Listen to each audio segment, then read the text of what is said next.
ہر قسم کے روحانی جسمانی مسائل اور وظائف کے لیے پیر اقبال قریشی چینل کو سبسکرائب کریں۔ اللہ رب العزت نے قرآن پاک کے اندر کچھ رشتوں کو بیان کر کے ہمیں دعوت فکر دی ہے اور انسان کو یہ بتلایا ہے کہ تمہیں اللہ اور اللہ کے رسول سے محبت زیادہ کرنی چاہیے بنسبت ان تمام رشتوں کے۔ دنیا کی زندگی انہی رشتوں کے گرد گھومتی ہے۔ اگر آپ دنیا کی زندگی کو دیکھیں، سورۃ توبہ کی یہ جو آیت کریمہ آپ کے سامنے پڑھی گئی ہے، اس میں اللہ نے جو رشتے بیان کیے ان کے گرد انسان کی دنیا کی زندگی گھومتی ہے۔ محبت زیادہ کس سے ہونی چاہیے؟ اللہ سے، اللہ کے رسول سے، یا ان رشتوں سے؟ جب انسان کے قلب میں کسی کی عقیدت ہوتی ہے، محبت ہوتی ہے، تو انسان دیوانہ وار اس کی طرف متوجہ ہو جاتا ہے اور اس کے ساتھ منسلک ہو جاتا ہے اور اس کی ہر ادا کو اپنا لیتا ہے۔ سرکار مدینہ حضرت محمد صلی اللہ علیہ وسلم سے جب انسان کو دلی عقیدت و محبت حد درجے زیادہ ہوگی تو آپ صلی اللہ علیہ وسلم کی ایک ایک ادا کو، سنت کو انسان مضبوطی کے ساتھ پکڑنے کی، تھامنے کی کوشش کرے گا۔ آپ صلی اللہ علیہ وسلم نے ارشاد فرمایا کہ میری امت کا آخری طبقہ جب آئے گا تو وہ میری ایک اس سنت کو زندہ کریں گے جو ترک ہو چکی ہوگی۔ اس سنت کو زندہ کرنے کی وجہ سے انہیں 100 شہداء کا اجر ملے گا۔ اب یہ جو زمانہ ہے، اس زمانے میں نبی کریم صلی اللہ علیہ وسلم کی اداؤں کو، سنتوں کو زیادہ سننا، بیان کرنا اور اپنانے کی کوشش کرنا اللہ کے نزدیک انسان کی بخشش کا ذریعہ بن جاتا ہے۔ چونکہ فتنوں کا ظہور ہے اور فتنے اتنی بڑی تعداد میں ہر طرف رونما ہو رہے ہیں، لوگ سنت چھوڑ کر بدعات کی طرف جا رہے ہیں، رسومات کی طرف جا رہے ہیں۔ اس فتنے کے دور میں جس کے بارے میں حضور علیہ السلام نے فرمایا کہ میری سنت پہ چلنا، دین پر چلنا اتنا مشکل ہوگا کہ جیسے انگارے کو ہاتھ میں پکڑنا آسان ہوگا لیکن دین پر چلنا مشکل ہو جائے گا۔ تو انسان چونکہ رسومات پہ چلے گا، انسان برادری کی باتوں پہ چلے گا، اپنے ملک اور شہر کے کلچر پہ چلے گا، جو نبی کی ایک سنت کو زندہ کرے گا اللہ اسے 100 شہیدوں کا ثواب عطا فرمائے گا۔ اب آپ دیکھیے کہ اللہ رب العزت نے رشتوں کو گنواتے ہوئے بتایا کہ آج تمہیں محبت ہے اپنی ماں سے، باپ سے، بہن بھائیوں سے، بیوی بچوں سے، مال سے، اپنے گھروں سے، اپنی تجارتوں سے، اپنی زمینوں سے تم محبت کرتے ہو، اور اسی محبت کی وجہ سے جب تمہاری آزمائش آتی ہے تو پتہ چلتا ہے کہ تمہارے قلب کے اندر زیادہ محبت اللہ کی ہے، اللہ کے رسول کی ہے، یا زمینوں کی ہے، جائیدادوں کی ہے، ماں باپ کی ہے، بہن بھائی کی ہے، بیوی بچوں کی ہے، اپنے کاروبار کی ہے۔ یہ پتہ تب چلتا ہے جب انسان کے سامنے وہ وقت آتا ہے، ادھر اذان ہوئی، اللہ نے بلایا، آؤ آ کے سجدہ کرو، اس نے نماز چھوڑ دی، اپنے کاروبار پہ لگا رہا، اس نے اپنے بیوی بچوں کے کمانے کے لیے نکلا رہا، اس نے بہن بھائیوں اور اپنے والدین اور اپنے گھر، ہر چیز کی محبت کو غالب رکھا، اذان کا جواب بھی نہیں دیا۔ پریکٹیکلی جواب یہ ہے کہ اذان سنتے ہی مسجد کی طرف چل پڑے، مصلی بچھا لے، اللہ کے سامنے جھک جائے، عورت ہے یا مرد ہے۔ اب اس نے وہ چھوڑ دیا، گویا کہ اس کے قلب میں کاروبار کی محبت زیادہ ہے، اپنے بہن بھائی رشتوں کی، ساروں کی محبت، بیوی بچوں کی زیادہ ہے۔ ادھر آزمائش آ گئی، پتہ چلا کہ سنت پہ چلنا ہے، ادھر آزمائش آ گئی کہ شادی کروں گا، سنت پہ چلوں گا تو لوگ کیا کہیں گے، داڑھی رکھ لی، پگڑی باندھ لی، لباس سنت کے مطابق پہن لیا، اب یہ مسواک کر رہا ہے، یہ عجیب بات ہے، اسے شرم محسوس ہوتی ہے نبی کی سنت اپناتے ہوئے۔ تو یہ آدمی نبی کی سنت سے محبت زیادہ کرتا ہے یا معاشرے سے محبت زیادہ کرتا ہے؟ اس کو تو معاشرے سے محبت ہے زیادہ، اسے تو اپنے کلچر سے محبت ہے، اسے تو لوگوں سے محبت ہے، یہاں تک کہ جسے رسول اللہ صلی اللہ علیہ وسلم سے محبت ہوگی۔ حضرت نافع رضی اللہ تعالیٰ عنہ فرماتے ہیں کہ میرے مولا، یعنی ان کے جو استاد اور ان کے مرشد حضرت عبداللہ بن عمر رضی اللہ تعالی عنہ گھوڑے پہ سوار تھے اور ایک جگہ سے گزرتے ہوئے آپ نے یوں سر نیچے کیا تھوڑی دیر کے لیے، پھر اوپر کر لیا۔ میں نے پوچھا اے ابن عمر، اے میرے استاد، آپ مجھے بتائیں یہاں کوئی درخت نہیں، یہاں کوئی ٹہنی نہیں، یہاں کوئی ایسی چیز نہیں جہاں سر کو جھکایا جائے اور گزرا جائے، آپ نے ایسا کیوں کیا؟ حضرت عبداللہ ابن عمر فرمانے لگے اے نافع، یہاں سے میں نبی صلی اللہ علیہ وسلم کے ساتھ گزرا تھا، جب میں یہاں سے گزرا تھا یہاں ایک درخت ہوا کرتا تھا، آپ صلی اللہ علیہ وسلم اپنے سر مبارک کو اس کی ٹہنیوں سے بچاتے ہوئے ہلکا سا سر جھکا دیا تھا، میں نے نبی کی اس سنت کو یہاں پورا کر دیا۔ ایسی محبت تھی کہ درخت کٹ گیا لیکن اس جگہ سے گزرتے ہوئے حضور کی ادا کو پھر بھی نہیں بھولے۔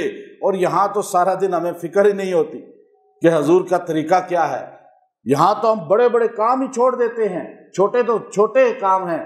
جہاں عبداللہ بن حذیفہ السہمی رضی اللہ تعالی عنہ ایران کے دربار کے اندر جب بیٹھے ہوئے کھانا کھا رہے تھے اور آپ دسترخوان پہ بڑے بڑے عجم بادشاہ بیٹھے ہوئے تھے، شہزادے بیٹھے ہوئے تھے، تو آپ نے کھانا کے لیے لقمہ اٹھایا، جیسے ہی لقمہ اس طرح اٹھایا ہاتھ سے گر گیا، آپ نے بسم اللہ کہہ کے لقمہ اٹھایا تو ساتھ بیٹھے ہوئے جو عجم کے نئے نئے مسلمان ہوئے تھے وہ آپ کو کہنے لگے حضرت آپ چھوڑ دیجئے اس لقمے کو، اس نوالے کو چھوڑ دیں، اس لیے کہ بڑے بڑے بادشاہ اور شہزادے بیٹھے ہیں، عجم کے لوگ ہیں، اکثر مسلمان نہیں ہوئے اور ابھی آپ کو دیکھ رہے ہیں کہ یہ حضور کا صحابی ہے، یہ حضور کے ساتھ رہنے والا ہے، یہ حضور کی صحبت اختیار کرنے والا ہے، یہ حضور کی معیت میں رہ کر جہاد کرنے والا ہے، تربیت حاصل کرنے والا ہے، اس کا کیسا اٹھنا بیٹھنا ہوگا، بولنا ہوگا، چونکہ بڑوں کے ساتھ جو رہتا ہے، بڑوں کو بھی اور ان کے ساتھ رہنے والوں کو بھی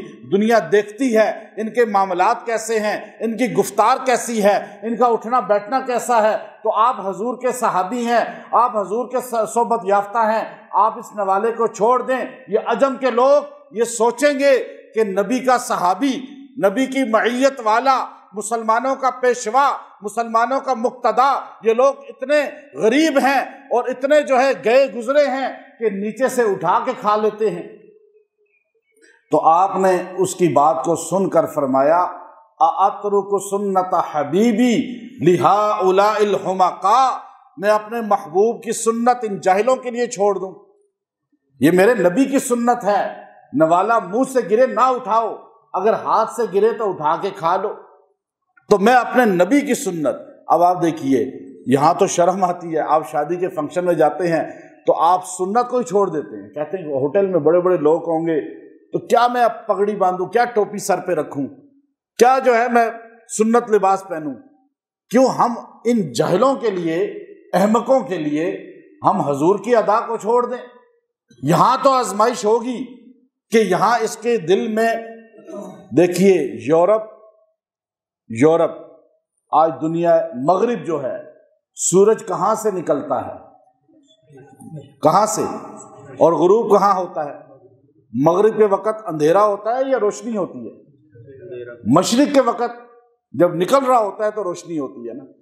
مغرب تو ہے ہی اندھیروں کی جگہ۔ اللہ نے ایک نبی مغرب میں نہیں بھیجا، اللہ نے سارے نبی مشرق میں بھیجے ہیں اور مشرق وسطیٰ میں بھیجے ہیں، اور یہ جو وسطیٰ ہے مشرق عرب، یہاں نبی آئے، چونکہ نبی سورج کو، نبی آئے ہدایت کی روشنی نکلی، نبی آئے اندھیرے ختم ہوئے۔ بتایا جاتا ہے کہ نبیوں کا آنا بھی اندھیروں سے نکالتا ہے اور نبیوں کی تعلیمات بھی اندھیروں سے نکالتی ہے۔ آج ہم ان کے پیچھے چل رہے ہیں جو تو ہیں ہی اندھیرے میں، ان کے پاس تو خود روشنی نہیں ہے، وہ خود مغرب کے ٹائم کے ہیں، اور ہم مشرق والے مغرب کی تقلید کر رہے ہیں۔ اور مغرب سے بھی آگے نکلنے کے لیے ہمارے نوجوان لڑکے لڑکیاں مغرب سے بھی 2 قدم آگے بڑھنے کی کوشش کرتے ہیں، احساس کمتری کا شکار ہے، اپنے محبوب کی ادا، اپنے نبی کی سنت کی ویلیو نہیں پتا، اپنے نبی کے طریقہ کی حیثیت نہیں پتا، اور ہم مغرب کی طرح بننا چاہتے ہیں، چہرہ بھی، عورتیں مرد، اور لباس بھی، اور اٹھنے بیٹھنے کا انداز بھی، بولنے کا انداز بھی۔ آج سیکھا جاتا ہے، آج ٹریننگ دی جاتی ہے کہ آپ بڑے آدمی ایسے لگیں گے کہ آپ منہ ٹیڑھا کر کے ایسے بولیں، آپ ایسے چلیں۔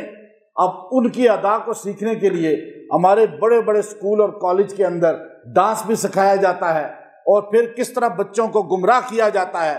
ہماری نئی نسل آج ہم پریپ نرسری سے ہی ہم اغیار کے حوالے، مغرب کے حوالے کر رہے ہیں۔ یہ باپ یہ ماں انگلی پکڑ کے اپنے بچے اور بچی کو مغرب کے حوالے کرتے ہوئے اس اسکول اور کالج میں جہاں نبی اور نبی کے صحابہ کے خلاف تعلیمات دی جاتی ہیں، قرآن و سنت کے خلاف تعلیمات بیچ میں شامل کی گئی ہیں، خالی اسلامیات پڑھانے سے وہ اسکول حلال نہیں ہو جاتا، بلکہ وہاں کی ہر تعلیم کو دیکھنا ہے کہ آپ کا بچہ کہیں گمراہ تو نہیں ہو رہا، آپ کی بچی کہیں گمراہ تو نہیں ہو رہی، کیا آپ اس کو مغرب اندھیروں کے حوالے تو نہیں کر رہے، کل اس نے آپ کا جنازہ پڑھنا ہے، کل آپ کے لیے دعائے مغفرت کرنی ہے، زندگی تو ہماری گزر جانی ہے، وقت تو گزر جانا ہے، لیکن جو اولاد اپنے باپ اور ماں کے لیے دعا نہ کر سکیں، ان کے لیے دعائے مغفرت نہ کر سکیں، تو وہ تو اندھیروں میں چلے گئے نا، وہ تو گمراہی میں چلے گئے۔ تو اس لیے اب آپ نے یہ دیکھنا ہے کہ یہ جو ٹریننگ کر رہے ہیں یہی بچے، ان کا استاد ان کو بتائے حضور صلی اللہ علیہ وسلم چلتے کیسے تھے، بیٹھتے کیسے تھے، کھاتے کیسے تھے، آپ علیہ السلام بولتے کیسے تھے۔ یہ ادائیں سیکھنا یہ کامیابی کی ضمانت ہے، یا مغرب کی ادائیں سیکھنا کامیابی کی ضمانت ہے؟ اور آج ان سے 2 قدم آگے بڑھنے کے لیے خود بھی گمراہ ہوئے اور اپنی نسلوں کو بھی گمراہی کیا۔ اللہ نے قرآن میں فرمایا قل ان کان آباؤکم، میرے پیغمبر آپ ان سے فرمائیے آباؤکم تمہاری ماں اور باپ، و ابناؤکم تمہارے جو ہے بچے یا بچیاں، و اخوانکم بہن یا بھائی، و ازواجکم میاں یا بیوی، و عشیرتکم تمہارا خاندان اور تمہاری ساری برادری، وہ اموال اقترفتموها وہ مال جو تم نے بڑی مشقت سے کمائے ہیں، وہ تجارت تخشون کسادہا اور وہ تجارتیں جس میں تمہیں ہر وقت ڈر ہوتا ہے کہیں نقصان نہ ہو جائے، خسارہ نہ ہو جائے، اور وہ اموال اقترفتموها یہ مال جو کمائے جاتے ہیں اور تجارتیں جو جمع کی جاتی ہیں، وہ مساکن ترضونہا یہ جو بڑے بڑے گھر بنائے جاتے ہیں، اللہ فرماتے ہیں ان ساروں سے تمہیں اگر محبت زیادہ ہے اللہ اور رسول کی نسبت، احب الیکم من اللہ و رسولہ و جہاد فی سبیلہ، اللہ کی راہ میں نکلنے سے زیادہ، اللہ سے بھی زیادہ، اللہ کے رسول سے بھی زیادہ، فتربصوا تو پھر منتظر ہو جاؤ، انتظار کرو، حتی یاتی اللہ بامری اللہ اپنا فیصلہ کر دے۔ اور امام المفسرین ابن کثیر رحمۃ اللہ علیہ فرماتے ہیں یاتی اللہ بامری سے مراد اللہ کا عذاب ہے۔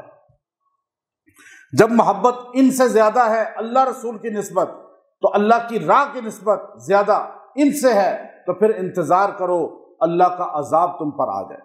اور عذاب کیا ہے؟ امام قرطبی تفسیر قرطبی میں اس آیت کی سب سے بہترین تفسیر فرماتے ہیں، آپ فرماتے ہیں اگر تم اللہ اور اللہ کے رسول سے، جہاد سے محبت نہیں کرتے، ماں سے محبت کرتے ہو، بہن بھائیوں سے کرتے ہو، اپنے بیوی بچوں سے کرتے ہو، تجارتوں سے کرتے ہو، اور اپنے گھروں سے کرتے ہو، اپنے جو ہے مالوں سے کرتے ہو، تو پھر انتظار کرو اللہ تمہیں ان ساروں میں رسوا کر دے گا۔ اللہ اولاد کے ہاتھوں ہی تمہیں رسوا کرے گا، اولاد ہی تمہاری نافرمان ہو جائے گی، بہن بھائی ہی نافرمان ہو جائیں گے، بیوی ہی نافرمان ہو جائے گی۔ آپ نے فرمایا فَسَلَّطَ اللَّهُ عَلَيْكُمْ بَعْضُكُمْ عَلَى بَعْضٍ اللہ تمہیں آپس میں ٹکرا دے گا، اللہ تمہارے محبتیں ختم کر دے گا اگر تمہیں اللہ رسول سے محبت نہیں ہے زیادہ۔ اب دیکھیے آج ہر گھر ٹکرا رہا ہے یا نہیں؟ تعویذ لینے آتے ہیں، وظیفے پوچھنے آتے ہیں، میاں بیوی ٹکرا رہے ہیں، بہن بھائی ٹکرا رہے ہیں، بچے ٹکرا رہے ہیں۔ بعض ایسے لوگ میرے پاس آئے، باپ اپنے بچے سے ڈر کے کنڈیاں لگا کے سوتے ہیں کہ ہمیں مار ہی نہ دے جائیداد کے لیے۔ اس کو اپنے آنکھوں کا نور بنایا تھا، لیکن اپنے عمل کی وجہ سے اسے اپنے سر کا اور اپنے دماغ کا جو ہے ٹینشن کا بنا دیا ذریعہ۔ تو اس لیے محبت کس سے زیادہ ہونی چاہیے؟ اللہ اور اللہ کے رسول سے۔ اور اسی لیے جو ہے یہ ہمیں سکھایا گیا ہے اپنے بچوں کی تربیت کریں، اور ان کو شروع سے ہی ان کو ایسا ماحول دیں کہ جس میں انہیں بتائیں۔ حدیث میں آتا ہے، مشکات شریف کی حدیث ہے کہ اپنے بچوں کو 3 چیزیں سکھاؤ۔ پہلی چیز ادبوا اولادکم ثلاثہ، 3 چیزیں اپنے بچوں کو ادب سکھاؤ۔ اللہ کا ادب بتاؤ، اللہ کے رسول کا بتاؤ، اور اہل بیت اور صحابہ کا ادب بتاؤ۔ بچوں کو بچپن سے بتانا چاہیے صحابہ یہ ہیں۔ وہاں امریکہ میں ایک بچہ اسکول گیا تو ٹیچر نے پوچھا کہ آپ کیا بنو گے ساری کلاس سے، تو ایک بچہ کھڑے ہو کے پائلٹ، ایک انجینئر، ایک نے کہا میں مائیکل جیکسن بنوں گا، دوسرا کہہ رہا ہے میں یہ بنوں گا۔ تو ایک بچہ مسلمان کا کھڑا ہوا اور وہ بچہ کہنے لگا کہ میں بڑا ہو کے صحابی بنوں گا، صحابی بنوں گا۔ حیران ہوگی ٹیچر، انگریز ٹیچر تھی، وہ کہنے لگی صحابی کیا ہوتا ہے؟ اس نے کہا بس مجھے نہیں پتا، میں صحابی بنوں گا۔ اس نے ایک دم جا کے پرنسپل کو بتایا، پرنسپل نے اس کے والد کو بلایا، اس کو بھی نہیں پتا تھا، عیسائی لوگ تھے، تو اس نے اس کے والد اور والدہ کو بلایا، کہا یہ آپ کا بچہ کہہ رہا ہے میں صحابی بنوں گا، یہ صحابی کیا ہوتا ہے؟ تو ماں باپ نے فرمایا مسکرا کے ہمارے نبی کے دوستوں کو، معیت والوں کو، صحبت یافتہ کو صحابی کہا جاتا ہے، اور صحابی وہ ہوتا ہے جس پہ دوزخ حرام ہو گئی اور جنت اس پہ واجب ہو گئی۔ اللہ اسے دنیا میں کہتا ہے رضی اللہ عنہم ورضوا عنہ، میں نے تم مجھ سے راضی، میں تم سے راضی۔ اللہ نے دنیا میں اسے نجات کا سرٹیفکیٹ دے دیا۔ تو یہ صحابی اس کو کہتے ہیں جو دنیا میں جنتی ہو جائے۔ تو میرا بچہ اس لیے کہہ رہا ہے میں صحابی بنوں گا تاکہ میں دنیا میں ہی جنتی بن جاؤں۔ تو اب اس نے کہا یہ اس کو پتہ کیسے چلا؟ کہ ہم روزانہ گھر میں صحابہ کی زندگی کی تعلیم کرتے ہیں، فضائل اعمال کی۔ گھر میں ہم روز بتاتے ہیں کہ صحابہ ایسے تھے، ایسے تھے، حضور علیہ السلام کے لیے ایسے قربانیاں دی۔ اس قربانی کا سن سن کے ہمارا بچہ صحابہ جیسا بننا چاہتا ہے۔ اور آج ہمارے بچے اداکار، فنکار، گلوکار، بدکار، عیاش، فحاش ان جیسا بننا چاہتے ہیں، کیونکہ ہم نے میڈیا بھی ان کے سامنے وہی کھول کے رکھا، ٹی وی بھی وہی بتا رہا ہے، اور ہم بھی انہی کے چرچے کر رہے ہیں۔ اپنے گھروں میں صحابہ کا چرچا کریں، اولیاء کا چرچا کریں، بچوں کو بتائیں کہ ولی ایسے ہوتے تھے، صحابہ ایسے ہوتے تھے۔ جب اولیاء اور صحابہ کی تعلیم گھروں میں عام ہوگی تو بچے ان ولیوں جیسا بننا چاہیں گے، صحابہ جیسا بننا چاہیں گے۔ لیکن آج ہمارے گھروں کا ماحول بچوں کو آوارہ لوگوں جیسا بنانا چاہتا ہے۔ اللہ تعالی ہمیں عمل اور سمجھ کی توفیق عطا فرمائے۔ وآخر دعوانا ان الحمد للہ رب العالمین۔